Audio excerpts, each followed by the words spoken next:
আমার বয়স মাত্র 16 বছর। বয়স কম হলে কি হবে, আমি দেখতে অনেক সুন্দরী ছিলাম।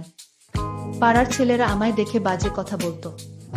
একদিন আমার মা নানা অসুস্থ হওয়াতে নানার বাড়ি চলে গেল। বাড়িতে শুধু আমি আর আমার আব্বু।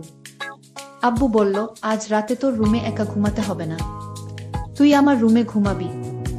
আমি বললাম, ঠিক আছে বাবা। তারপর রাতে খিচুড়ির সাথে ওষুধ মিশিয়ে আমায় খাওয়ালো। তারপর আমার সাথে বাবা সারা রাত ধরে।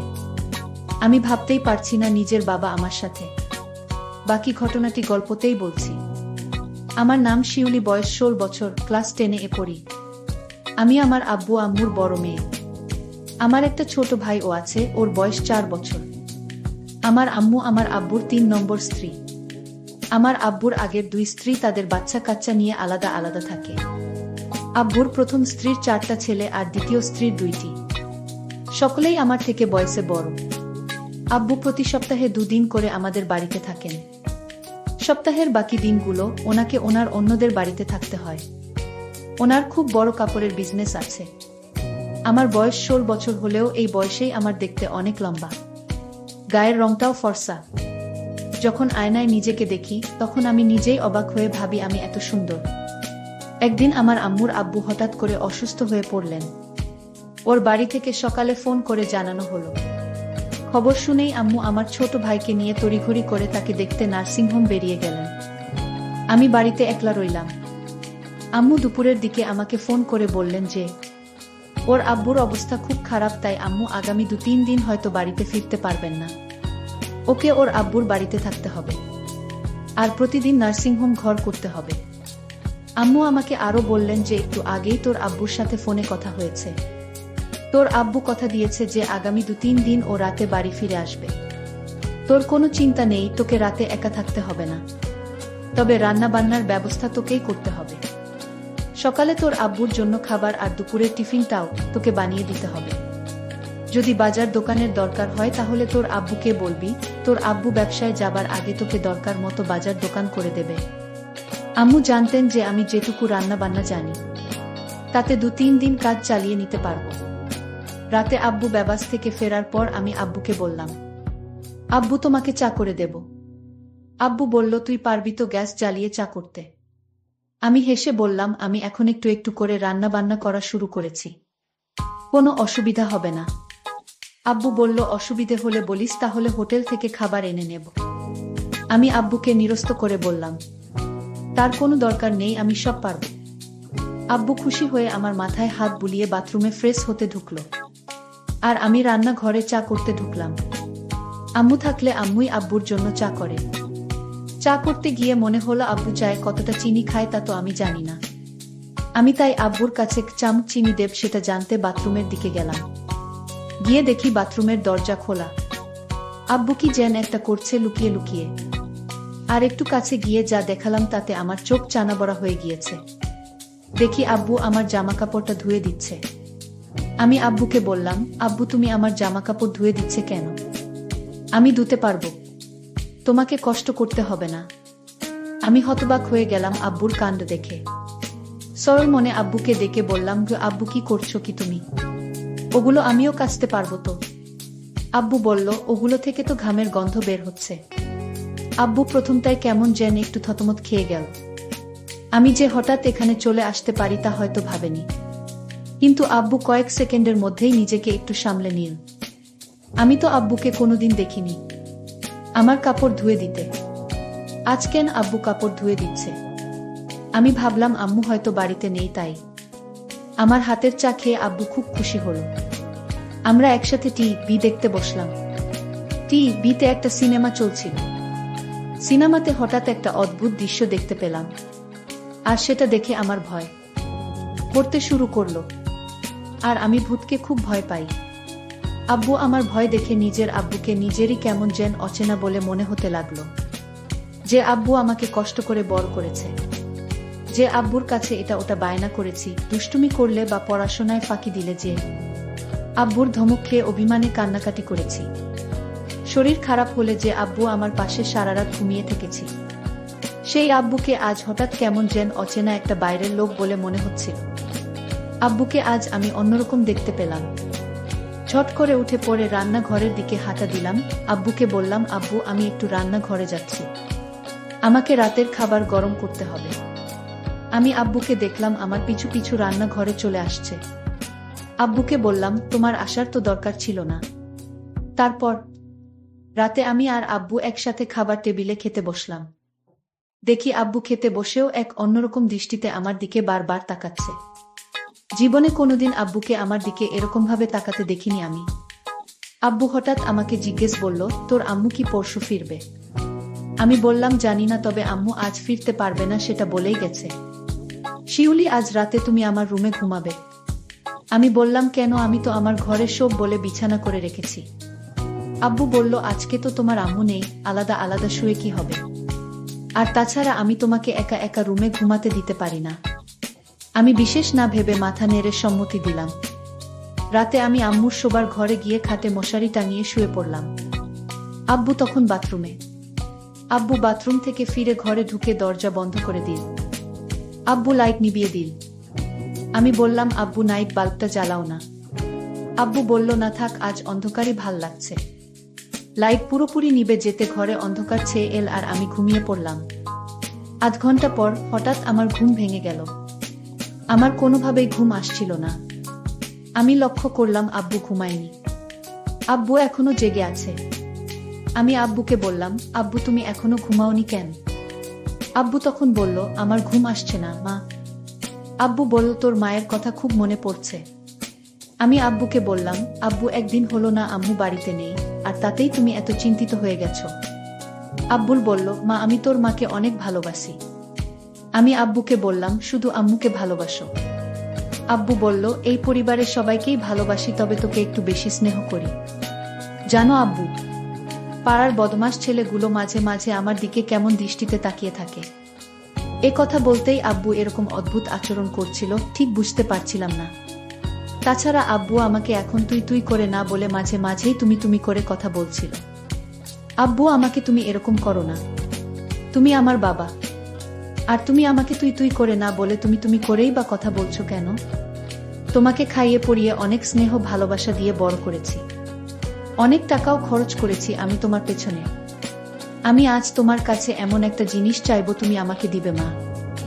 আমি আব্বুকে বললাম, আব্বু তুমি এভাবে বলছো কেন? আমি তোমার মেয়ে, আমি তোমার সব ইচ্ছা পূরণ করতে পারি। আব্বু তখন খুশি হয়ে বলল, মা সত্যি আমার একটা ইচ্ছা ছিল, সেটা তুমি পূরণ করবে। বাবা তুমি কেন ভয় করছো? আর আমি তোমার মেয়ে, আমার কাছে কোনো কিছু লজ্জা পেলে চলবে? তুমি বলো আমার কাছে কি চাও? বাবা তখন বলল, আচ্ছা মা, আমি তোমার আম্মুর সাথে যা করি আমি তোমার সাথে তা করতে চাই, তুমি কি তাতে রাজি? আব্বু তুমি এসব কি বলছো? আমি তোমার মেয়ে, আমি কি বড় হয়ে গেছি যে আমি তোমার সকল কথা রাখতে পারবো? আমি তো এখনো অনেক কিছু বুঝি না। আমি আব্বুকে বললাম, আব্বু আমি তোমার মেয়ে, আর তুমি কি বলছো এসব? আমি এই কথা কিছুতেই রাখতে পারবো না। আব্বু তখন কেঁদে বলল, তুমি যখন ছোট ছিলে তখন তোমার শরীর খারাপ হলে কত রাত আমি না ঘুমিয়ে জেগে থেকেছি জান। তুমি কত বায়না করেছো আমার কাছে। তোমার সব ইচ্ছা, বিভিন্ন গিফট সহ আমি কষ্ট করে তোমার আবদার পূরণ করেছি। আজ তোমার কাছে আমি একটা সামান্য জিনিস চাইছি, তা তুমি দিতে পারবা না মা। আমি বাবাকে বললাম, বাবা এটা সামান্য না, এটা কেউ দিতে পারবে না। আমি আমার মেয়েকে বললাম, তাহলে তুমি আমাকে এত বড় কষ্ট দিলে মুখে মুখে না করে দিলে তুমি?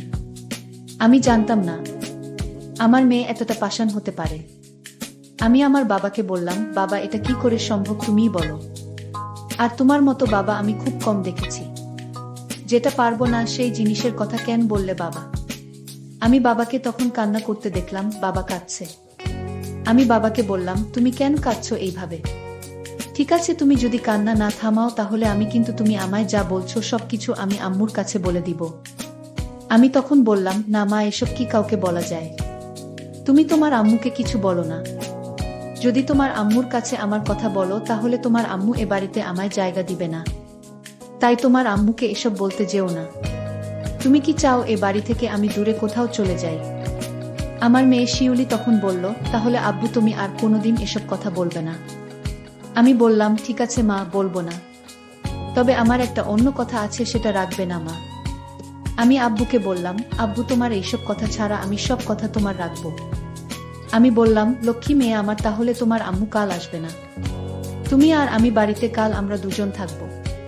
তাহলে আমি তোমাকে কাল হোটেল থেকে খাবার নিয়ে আসবো তোমার জন্য। আমি বললাম, বাবা আমি তো রান্না করতে পারি, তাহলে হোটেল থেকে খাবার আনবে কেন? আমি বললাম, আম্মু তোমাকে আমি কষ্ট করতে দিব না তাই। আর তাছাড়া হোটেল থেকে খিচুড়ি খাই না অনেক দিন ধরে। তোমার তো খিচুড়ি অনেক প্রিয় তাই না মা?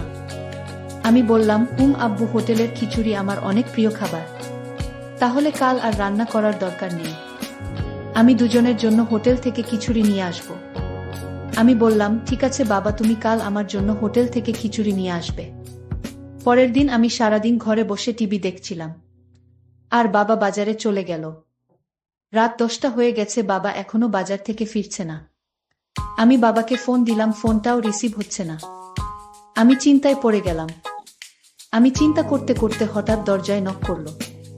আমি দরজায় নক শুনে দরজাটা খুলে দিলাম। দেখলাম বাবা আমার জন্য খিচুড়ি নিয়ে হাজির। বাবা বলল, এই খিচুড়ি অনেক স্বাদের মা, আমি বাজারে গেলে মাঝে মাঝে খাই। আজ তোমার জন্য স্পেশাল খিচুড়ি নিয়ে আসলাম। আমি আব্বুকে বললাম, আব্বু তুমি হাত মুখ ধুয়ে এসো, আমরা একসাথে খাবো। আমি বললাম, ঠিক আছে মা, আমি হাত মুখ ধুয়ে আসছি, তুমি খিচুড়ি টেবিলে রেডি করো। বাবা টেবিলে বসলো, 2টা বাটি করে খিচুড়ি নিয়ে আসলো। বাবা বলল, হঠাৎ বল মা, আমার শরীরটা খারাপ লাগছে, আমি এখন কিছু খেতে পারবো না, তুমি খেয়ে নাও। আমি বললাম, না বাবা, তোমার খেতে হবে, নইলে আমি খাবো না। বাবা বলল, মা আমি অনেক খুশি হলাম, কিন্তু আমার খেতে ইচ্ছা করছে না হঠাৎ, কেন জানি। আমি খেতে পারবো না মা, তুমি সবটুকু খিচুড়ি খেয়ে নাও। মা যদি পারো তাহলে আমাকে 1 গ্লাস ঠান্ডা পানি দাও। বাবার এই মক্কল আমি বুঝতে পারিনি। আসলে বন্ধুরা, বাবা কেন খিচুড়ি খেতে চাইলো না তা যদি তোমরা জানো তাহলে তোমাদের হুঁশ উড়ে যাবে। এই খিচুড়ি আমি খাবার পরে আমার কি হয়েছিল এবং বাবা আমার সাথে কি করছিল তা জানতে ভিডিওটি শেষ পর্যন্ত দেখতে থাকুন। আর ভিডিওর মধ্যেখানে একটা কথা বলতে চাই, আমি সবসময় তোমাদের জন্য খুব কষ্ট করে ভিডিও তৈরি করি, তাই ভিডিওতে কষ্ট করে একটি লাইক করে দাও, আর এরকম মজার মজার ভিডিও পেতে আমার চ্যানেলটিকে সাবস্ক্রাইব করে পাশে থাকবেন। যাই হোক বন্ধুরা, আমি সেই খিচুড়ি বাবার আদেশে খেয়ে নিলাম। খিচুড়িটা অনেক টেস্ট হয়েছে, আমার কাছে খুব ভালো লাগছিল, কিন্তু খিচুড়িটা খাওয়ার পর হঠাৎ আমার মাথাটা যেন জিন জিন করছিল, আমার চোখ দিয়ে অন্ধকার দেখতে পেলাম। আমি বাবাকে বললাম, বাবা আমার জানি শরীরটা কেমন করতেছে, আমি ঘুমাবো, আমি আমার রুমে ঘুমিয়ে পড়ি। বাবা তুমি তোমার রুমে গিয়ে শুয়ে পড়ো বাবা। আমি মনে মনে বললাম, কাজ হয়ে গেছে। আমার মেয়ে তার রুমে গিয়ে শুয়ে পড়ল, আর দরজাটা লক করতে ভুলে গেছে আমার মাম্মি। আমার মেয়ে তখন বিছানায় শুয়ে পড়ল, শুয়ে পড়ার সাথে সাথে ঘুমিয়ে গেল। আমি গভীর রাতের জন্য অপেক্ষা করতেছিলাম। রাত যখন 2টা বাজে তখন আমি আমার মেয়ের রুমে গেলাম, তারপর তার বিছানায় বসলাম। দেখলাম আমার মেয়ে নিষ্পাপ শিশুর মতো ঘুমাচ্ছে। আমার মেয়েকে চাঁদের চেয়েও সুন্দর লাগছিল। আমি আমার মনের অজান্তেই ভুল গিয়েছিলাম এটা আমার মেয়ে। আমি যখন আমার মেয়ের দিকে তাকিয়েছিলাম তখন দেখলাম মেয়ে আমার খুব শান্তিতে ঘুমাচ্ছে। আমার মাথায় মাথায় বারবার জানান দিচ্ছিল, আজ তোমার সুযোগ, আজ তোমার এই সুযোগ কখনো চেয়ে দিও না, কারণ এই সুযোগ তুমি আর পাবে না, আর তাই আজ তোমার সময়। আমার মাথায় এই চিন্তা ভর করল।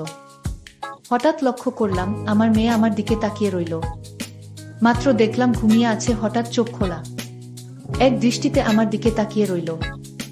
আমি একটু ভয় পেয়ে গেলাম। আমার মেয়ে কি না কি মনে করে এত রাতে তার রুমে আমি আমার মেয়েকে বললাম, মা তুমি মশারি টানাতে ভুলে গিয়েছো, কিন্তু তোমায় মশারি থেকে বাঁচাতে আমি মশারি টানিয়ে দিতে আসলাম। দেখি আমার মেয়ে কোনো কথা বলে না, আমার দিকে এক পলকে চেয়ে রইল। আমি বললাম, মা তুমি কথা বলছো না কেন? আমার আরো একটা জোরে ডাক দিলাম, মা তুমি কথা বলছো না কেন? আমি আমার মেয়ের নাকের কাছে হাত দিয়ে দেখলাম সে নিঃশ্বাস নিচ্ছে না। আমি বুঝতে পারলাম আমার মেয়ে দুনিয়াতে নেই, আমার মেয়ে মারা গেছে। আমি চিৎকার করে কান্না করে বললাম, আমি একই করলাম, আমি আমার মেয়েকে নিজের দোষে দুনিয়া থেকে বিদায় করে দিলাম। আমি তো জানতাম না যে এই খিচুড়ি খেলে মেয়ে মারা যাবে। আমি ভেবেছিলাম ঘুমিয়ে থাকবে, কোনো হুঁশ থাকবে না। এখন তো দেখি আমার মেয়ে মারা গেছে, আমার শাস্তি হওয়া উচিত। আমি এভাবে চিল্লাতে থাকি। বন্ধুরা, আজকের গল্পটি এখানেই শেষ করলাম। ভালো লাগলে চ্যানেলটি সাবস্ক্রাইব করে পাশে থাকবেন। ধন্যবাদ।